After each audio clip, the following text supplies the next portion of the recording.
Hello students, welcome back to the class. In our last lecture we have discussed about the epitope. ठीक है, epitope के बारे में हमने डिस्कस किया था. एपिटोप क्या है? एंटीजन की सरफेस पर जो भी मोलेक्यूल, जो भी सीक्वेंस है जिसको एंटीबॉडीज या फिर टी सेल रिसेप्टर रिकॉग्नाइज करते हैं, उसे क्या कहते हैं? एपिटोप. ठीक है, उसके बारे में हमने लास्ट लेक्चर में डिस्कस किया था. So now here we are going to discuss about the adjuvants. Adjuvants क्या है और उसका यूज क्या है, उसके बारे में हम यहाँ पर डिस्कस करेंगे. ठीक है, तो first of all adjuvants, it is derived from a Latin word known as the adjuvare. ठीक है, एडजुवेर, इसका मीनिंग क्या है? Adjuvare means to help. So adjuvants का ओवरऑल मीनिंग क्या होता है? किसी की हेल्प करना. ठीक है, so adjuvants is a term derived from the Latin word adjuvare which means to help. Okay, so adjuvants क्या है? They are the molecule which are used with antigen and it will increase the immunogenicity of that antigen. Okay, antigen को जो immune response activate करने में help करता है adjuvants. Okay, so adjuvants क्या है? Adjuvants are injected with the antigens. ठीक है, किसी भी ऑर्गेनिज्म में अगर हमें इम्यून रिस्पॉन्स एक्टिवेट करना है, ठीक है, तो एंटीजन के साथ एडजुवेंट्स का यूज होता है. They are incorporated with the antigen and it will lead to the increase in the immunogenicity. ठीक है, it will lead to increase in the immunogenicity.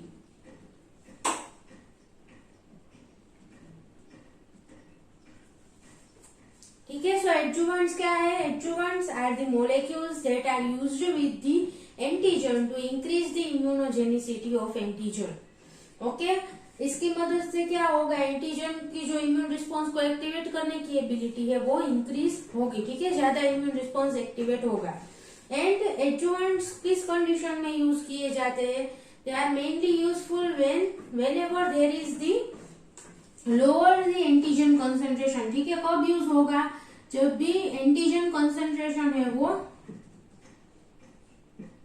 लो होगी. ठीक है, एंटीजन इन दी लो कंसेंट्रेशन. ओके, एक कंडीशन क्या है? जब भी एंटीजन हमारे पास लो कंसेंट्रेशन में प्रेजेंट होगा तो उसके साथ उस टाइम पर एडजुवेंट को यूज किया जाएगा to increase the immune response. Okay, for example अगर हमने किसी सैंपल में से, किसी बायोलॉजिकल सैंपल में से एंटीजन को आइसोलेट किया है तो वो हमारे पास कम अमाउंट में प्रेजेंट होगा. सो उसके अगेंस्ट अगर हमें एंटीबॉडीज बनाने हैं तो वहां पर एंटीजन के साथ क्या यूज किया जाएगा? एडजुवेंट्स. ठीक है, सो एडजुवेंट्स का यूज करके हम एंटीजन की इम्यूनोजेनिसिटी इंक्रीज कर सकते हैं. ज्यादा अमाउंट में एंटीबॉडीज, टी सेल रिसेप्टर, ठीक है, और एक्टिवेटेड टी सेल, इन सब का प्रोडक्शन इंक्रीज करवा सकते हैं. ठीक है, सो एडजुवेंट्स को एंटीजन के साथ यूज किया जाता है whenever there is the antigen concentration is the very low. Okay, and second condition, जब भी एंटीजन है उसकी इम्यूनोजेनिसिटी कम हो तो ऐसे एंटीजन के साथ भी एडजुवेंट्स यूज किए जाते हैं. ठीक है, so antigen with low immunogenicity.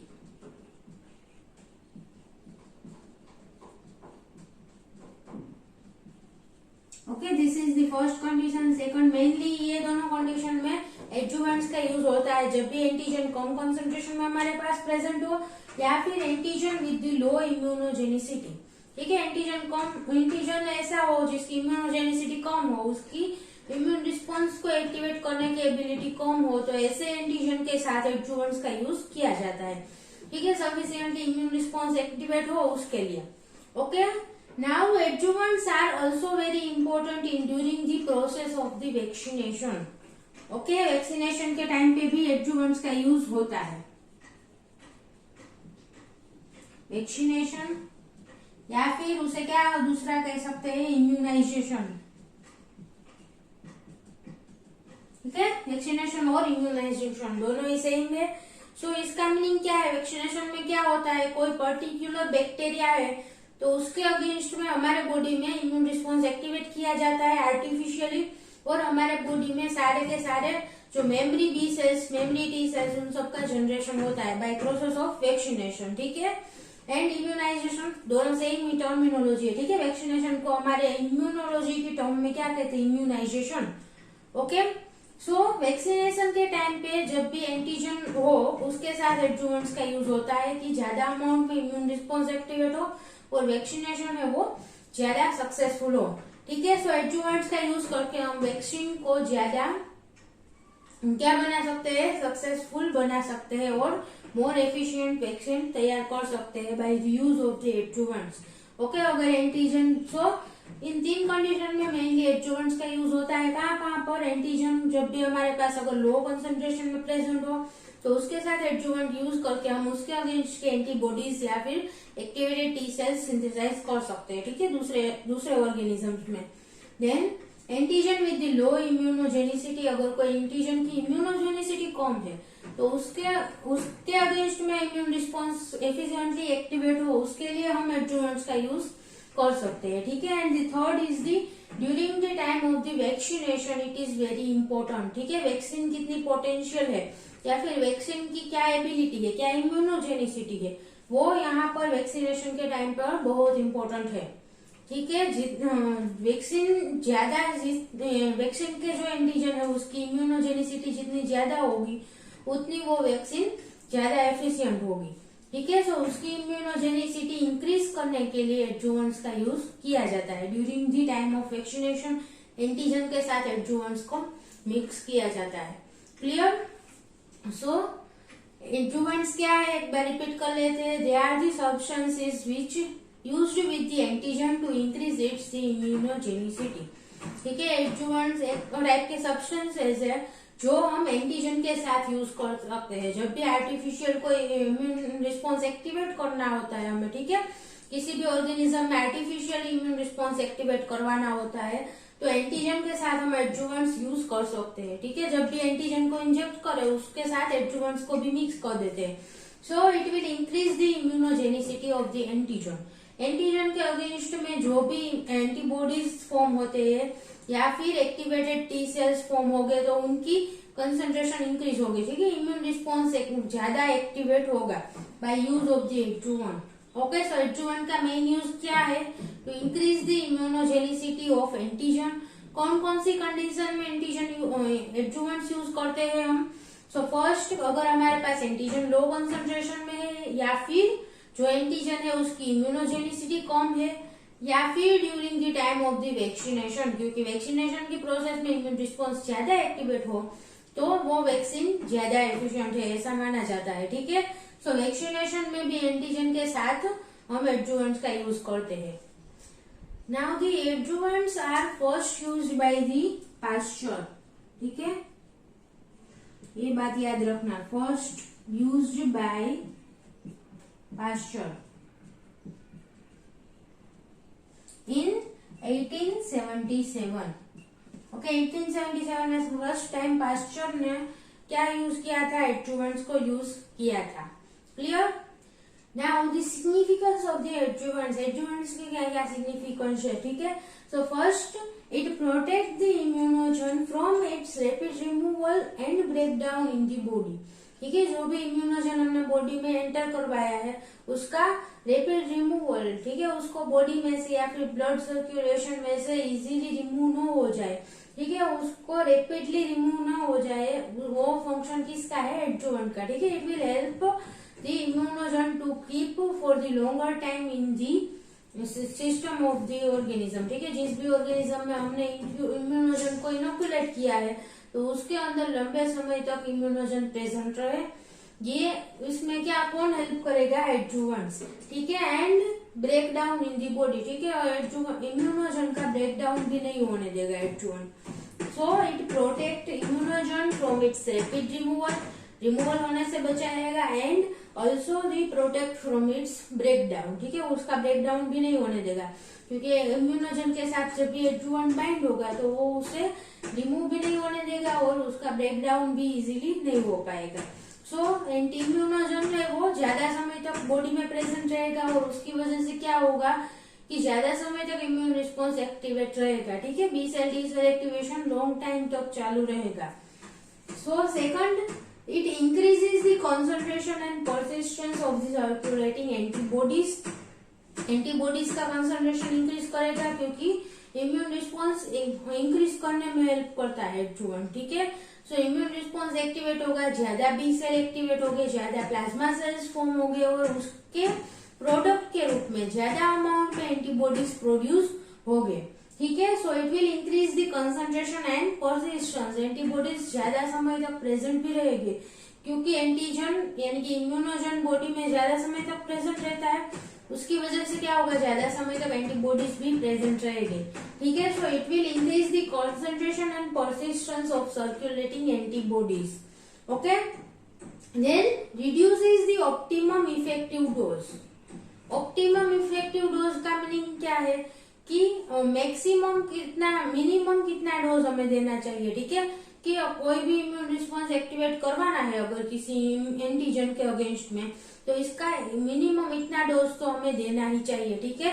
सो जो मिनिमम डोज रिक्वायर्ड है to initiate the immune response inside any organism is known as the optimum effective dose, ठीक है। कि इतना तो डोज देना ही पड़ेगा इम्यून रिस्पॉन्स को एक्टिवेट करने के लिए। मिनिमम जो अमाउंट है एंटीजन का उसे क्या कहते हैं, ऑप्टिमम इफेक्टिव डोज, ठीक है। सो ऑप्टिमम इफेक्टिव डोज को क्या करेगा एडजुवेंट, रिड्यूस, क्योंकि अगर एंटीजन कम कंसंट्रेशन में है तो भी इम्यूनोजन एडजुवेंट की वजह से इम्यून रिस्पॉन्स सेम एक्टिवेट होगा, ठीक है। हम ज्यादा एंटीजन अकेले ज्यादा अमाउंट में एंटीजन इनोक्यूलेट करें या फिर कम अमाउंट में एंटीजन प्लस एडजुवेंट को अगर बॉडी में हम इंट्रोड्यूस करें तो दोनों में इम्यून रिस्पॉन्स जो है वो सेम आएगा। और we can say that adjuvant वाला जो एंटीजन है, ठीक है, एडजुवेंट के साथ जो एंटीजन को हमने इंट्रोड्यूस किया है बॉडी में, उसका इसके अगेंस्ट में इम्यून रिस्पॉन्स ज्यादा एक्टिवेट होगा। वहां पर अगर एंटीजन की कंसंट्रेशन कम है तो भी इम्यून रिस्पॉन्स ज्यादा एक्टिवेट होगा क्योंकि एडजुवेंट प्रेजेंट है, ठीक है। और अगर हम ज्यादा अमाउंट में एंटीजन देते हैं, वहां पर एडजुवेंट प्रेजेंट नहीं है, तो सिर्फ एंटीजन के अगेंस्ट में जो इम्यून रिस्पॉन्स आता है वो एडजुवेंट वाले एंटीजन के कंपेयर में कम आएगा, clear. So reduces the optimum effective dose, कि हम एंटीजन को कम अमाउंट में इंट्रोड्यूस करें बॉडी में तो भी इम्यून रिस्पॉन्स सेम एक्टिवेट होगा, ठीक है, अगर हम एडजुवेंट का यूज करें तो। सो ऑप्टिमम इफेक्टिव डोज कम हो जाएगा and often up to the nanogram quantity, ठीक है। नैनोग्राम क्वांटिटी तक कम किया जा सकता है एंटीजन का concentration, okay. Now it induces the division of lymphocytes non-specifically. lymphocytes का डिवीजन भी इंड्यूस करता है, ठीक है। इम्यून रिस्पॉन्स ज्यादा एक्टिवेट करने का मीनिंग क्या है कि ज्यादा अमाउंट में जो लिम्फोसाइट्स है, बी सेल, टी सेल, उसका प्रोलिफरेशन इंक्रीज करवाना, ठीक है। सो एडजुवेंट डायरेक्टली लिम्फोसाइट्स के प्रोलिफरेशन पर भी अफेक्ट करेगा and it will induce the division of lymphocytes, ठीक है। लिम्फोसाइट्स का प्रोलिफरेशन करवाएगा। नॉन स्पेसिफिकली, यहाँ पर नॉन स्पेसिफिकली लिखा गया है, इसका मीनिंग क्या है कि बी लिम्फोसाइट है, टी लिम्फोसाइट है, दोनों को ही प्रोलिफरेशन इंक्रीज करता है, ठीक है। नॉन स्पेसिफिकली, कोई किसी के लिए ये स्पेसिफिक नहीं है। And this will lead to the rapid response, ठीक है। ज्यादा अमाउंट में अगर B cell, T cell present हो गए तो रिस्पॉन्स, जो इम्यून रिस्पॉन्स आता है वो भी फास्ट होगा, ठीक है। So leads to the rapid immune response, okay. So these are all the significance of the adjuvants. Adjuvants के क्या क्या सिग्निफिकेंस है उसके बारे में हमने डिस्कस किया। Now the types of the adjuvants. अभी एडजुवेंट्स के क्या क्या टाइप्स है, there are so many types of adjuvants are present, okay. Adjuvants के बहुत सारे टाइप्स है और हम कह सकते हैं कि कैटेगरीज है, कि एडजुवेंट्स को उसकी कैरेक्टरिस्टिक्स के आधार पर अलग अलग कैटेगरी में इंक्लूड किया गया है, ठीक है, और अलग अलग टाइप में इंक्लूड किया गया है। सो हियर हम 3 टाइप्स के बारे में डिस्कस करेंगे यहाँ पर, ठीक है। First is the organic adjuvants. Organic यानी कि आपको पता ही है organic adjuvants, so they are include the organic molecules obtained from the bacteria, ठीक है। जो हमारे मैक्रो मॉलिक्यूल्स है सारे के सारे वो किस में आते हैं, ऑर्गेनिक मॉलिक्यूल्स में, ठीक है। सो organic molecules obtained from the bacteria can be used at the adjuvants, okay। so bacteria में से ऑर्गेनिक मॉलिक्यूल का प्रोडक्शन होता है, ऐसे टाइप के बहुत सारे ऑर्गेनिक मॉलिक्यूल्स हम एडजुवेंट के रूप में यूज कर सकते हैं, ठीक है। So example is the muramyl dipeptide. Muramyl dipeptide is a bacterial peptidoglycan है, ठीक है, and it will increase the both humoral and cell mediated immunity. दोनों ही टाइप की इम्यूनिटी इंक्रीज करने में हेल्प करेगा, ठीक है। ह्यूमरल यानी कि जो एंटीबॉडी रिस्पॉन्स है वो इंक्रीज करेगा और सेल मीडिएटेड इम्यूनिटी भी इंक्रीज करता है। सो जो टी सेल रिस्पॉन्स है उसको भी इंक्रीज करेगा, ठीक है। So muramyl dipeptide is a bacterial peptidoglycan. Okay, peptidoglycan का मीनिंग क्या है आपको पता ही है। Peptido means peptide and glycan means carbohydrate, ठीक है। सो प्रोटीन एंड कार्बोहाइड्रेट दोनों का जो मिक्सचर होता है उसे क्या कहते हैं, peptidoglycan. Okay, and it will increase is the both humoral and cell mediated immune response. Okay, so mainly organic adjuvants, जो भी ऑर्गेनिक फॉर्म में है एडजुवेंट्स वो सब ऑर्गेनिक एडजुवेंट्स में इंक्लूड हो गए, ठीक है। Now synthetic adjuvants, these are the adjuvants which are synthesized। Okay, artificially जिसका सिंथेसिस किया जाता है उसे क्या कहते हैं, सिंथेटिक एडजुवेंट्स, ठीक है। ये जो है वो क्या है, ऑर्गेनिक एडजुवेंट्स वो नेचुरली प्रेजेंट है, ठीक है, बैक्टीरिया के अंदर प्रेजेंट हो गए ये सब नेचुरली, तो उसमें से आइसोलेट किए गए हैं। देन सिंथेटिक एडजुवेंट्स जो है वो क्या है, सिंथेसाइज किए गए हैं आर्टिफिशियली, लैब में या फिर फैक्ट्री में इस प्रकार के मॉलिक्यूल सिंथेसाइज किए जाते हैं, ठीक है। So they are the synthetic adjuvants. Examples: levanisol, isoprenosin. Okay, these two are the examples of the synthetic adjuvants. ठीक है, जिसका सिंथेसिस किया गया है आर्टिफिशियली। Then टफसिन, टफसिन क्या है, it is the naturally occurring as well as synthetic adjuvant, ठीक है, नेचुरली भी प्रेजेंट है और सिंथेसाइज भी किया जा सकता है आर्टिफिशियली, ऐसे टाइप का एडजुवेंट है टफसिन। ओके, ये क्या है, it is the tetra polypeptide, tetra peptide है, ठीक है, 4 अमाइनो एसिड का बना हुआ एक स्मॉल पेप्टाइड है जिसे क्या कहते हैं, टफसिन। ओके, सीक्वेंस क्या है अमाइनो एसिड की, threonine, then lysine, proline and arginine. Okay, threonine, lysine, proline, arginine, ये 4 अमाइनो एसिड की सीक्वेंस का या जो पेप्टाइड है उसे क्या कहते हैं, tuftsin. Okay, so it is the tetrapeptide, okay, made up of the 4 amino acid. Now it is naturally भी प्रेजेंट हो सकता है, ठीक है, हमारे जो बॉडी में बहुत सारे प्रोटीन्स प्रेजेंट है तो उसमें कहीं पर भी ये 4 अमाइनो एसिड इस सीक्वेंस में अगर प्रेजेंट हो तो वो टफसिन के रूप में वर्क कर सकता है, ठीक है। So this is the naturally occurring, वहां से हम आइसोलेट कर सकते हैं, as well as synthetic adjuvant, ठीक है, लेबोरेटरी में भी सिंथेसाइज किया जा सकता है क्योंकि 4 अमाइनो एसिड की ही सीक्वेंस है, सो इसे लेबोरेटरी में भी सिंथेसाइज किया जा सकता है artificially. Okay, now homologous to sequence in the constant region of the Ig heavy chain, immunoglobulin. अभी इम्यूनोग्लोब्युलिन में क्या होगा, देखिए, this is the structure of the antibody और इम्यूनोग्लोब्युलिन, इसमें जो ये बड़ी चेन है उसे क्या कहते हैं, this is the heavy chain. Okay, ये दोनों जो है वो क्या है, heavy chain, and this 2 shorter chains are known as the light chain. Okay, ये दोनों जो छोटी चेन्स है साइड में उसे क्या कहते हैं, light chain, and this 2 long chains are known as the heavy chains. Okay, और यहाँ पर क्या होगा, एंटीजन बाइंडिंग रीजन होगा, ठीक है। सो ये जो है एंटीजन बाइंडिंग रीजन, वहां पर अमाइनो एसिड के सीक्वेंस में वेरिएबिलिटीज देखने को मिलती है, ठीक है। जो मेन वेरिएशन है, एक एंटीजन के अगेंस्ट का एंटीबॉडी है और दूसरे एंटीजन के अगेंस्ट का एंटीबॉडी है, तो दोनों में जो डिफरेंस होगा वो कहाँ पर होगा, सिर्फ यहाँ पर एंटीजन बाइंडिंग रीजन में ही डिफरेंस देखने को मिलता है, ठीक है। So this region is known as the variable region, क्योंकि यहाँ पर ही सिर्फ अमाइनो एसिड सीक्वेंस में वेरिएशंस देखने को मिलेगा, ठीक है। एंड ये जो पीछे का रीजन है वो सभी एंटीबॉडीज में सेम होगा, ठीक है। किसी एक इंडिविजुअल के एंटीबॉडीज हम ले ले तो उसमें जो ये पीछे का रीजन होगा वो सेम देखने को मिलता है, ठीक है। So this is known as the constant region. Okay, अब जब हम एंटीबॉडी के स्ट्रक्चर के बारे में डिस्कस करेंगे तब इसके बारे में डिटेल में डिस्कस करेंगे। बट यहाँ पर क्या कहा गया है, it is homologous to sequence in constant region, ठीक है। ये जो पीछे का रीजन है उसे क्या कहते हैं, constant region of immunoglobulin heavy chain, यानी कि ये जो लॉन्ग चेन है हेवी चेन, इसका कांस्टेंट रीजन है, वहां पर देखने को मिलती है, ठीक है। ऐसी सीक्वेंस, टॉक्सिन जैसी सीक्वेंस इम्यूनोग्लोबुलिन हेवी चेन के कांस्टेंट रीजन में देखने को मिलती है। समझ में आया? Then primarily stimulate the macrophage, okay.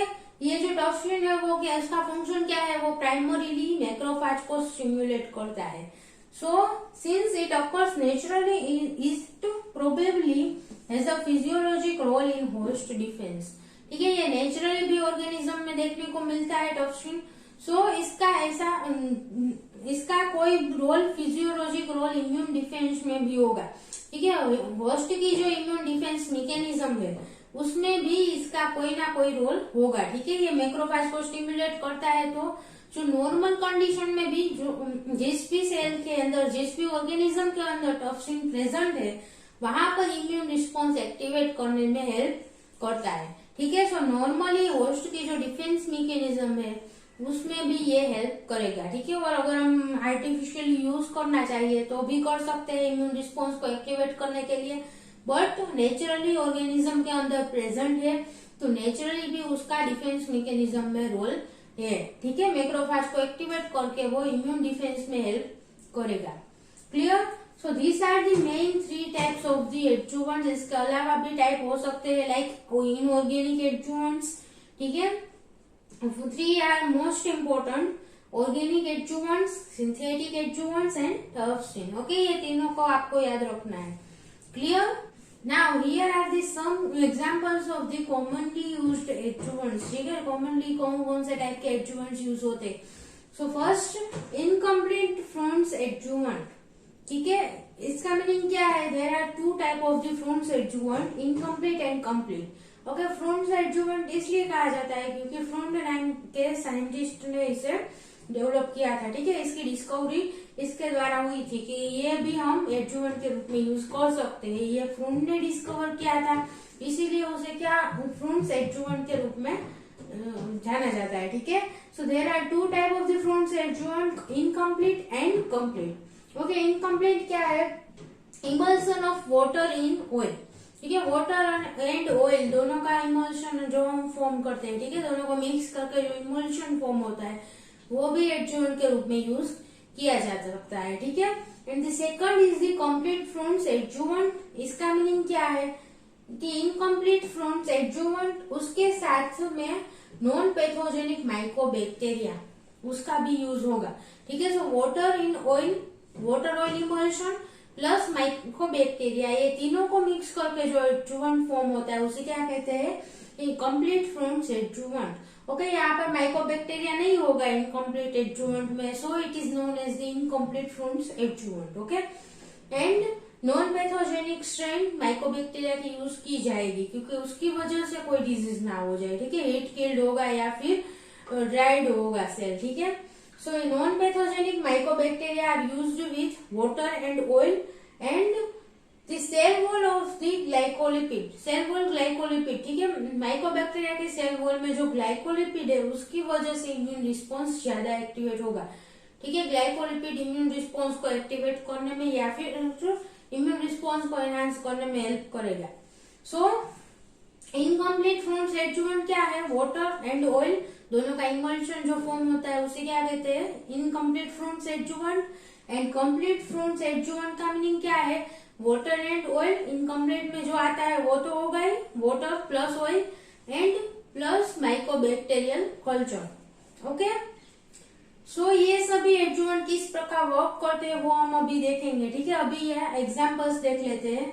Then certain gram negative bacterial culture, कुछ ग्राम नेगेटिव बैक्टीरिया भी एडजुवेंट के रूप में यूज किए जा सकते हैं, ठीक है।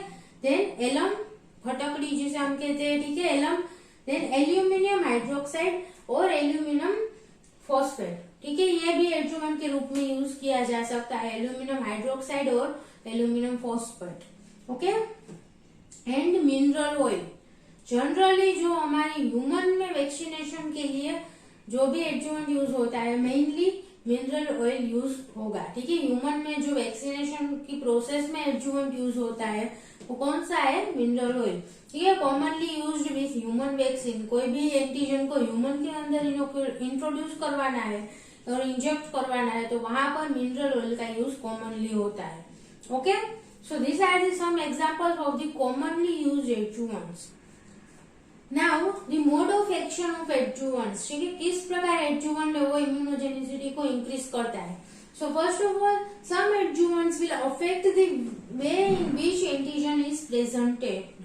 ओके, एंटीजन किस प्रकार हमारे इम्यून सिस्टम को प्रेजेंट होता है उस वे को अफेक्ट करेंगे कुछ एडजुवेंट्स। ठीक है, for example alum will precipitate the protein antigen.